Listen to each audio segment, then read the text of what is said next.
guys, for today's video guys,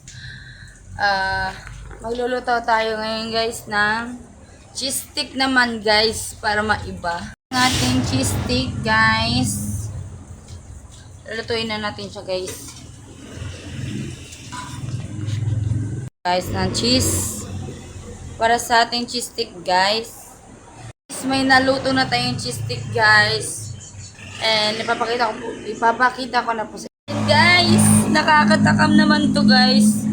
Guys, pagpasensyahan nyo na talaga ang boses ko, ay pang lalaki na ang person guys.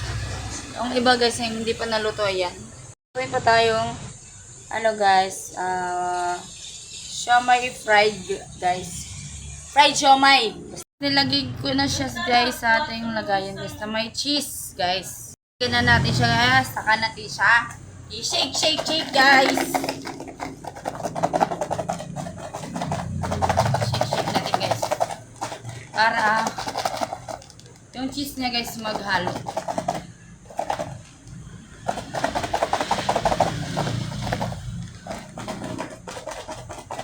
Favorite pa naman to guys ng pinsan ko, kaso tulog siya.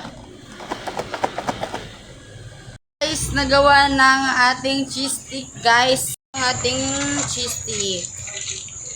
Yan guys. Guys, hindi mawawala ang ating sauce ng cheese stick.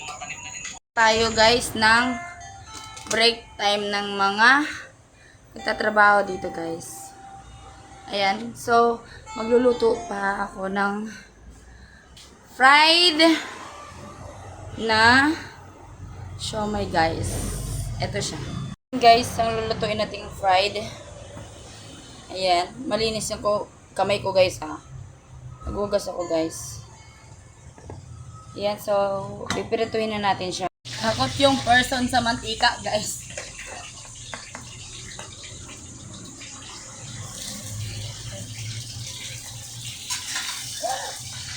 My God!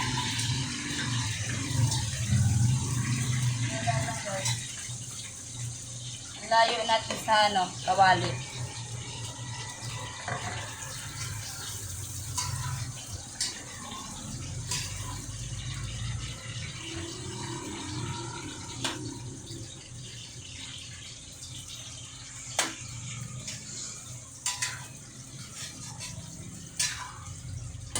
Kasi guys, may nagsuggest sa atin magprito naman daw ako guys ng siomai. Kaya ito guys, yung merienda nila ngayon. And guys, ang ating fried siomai guys.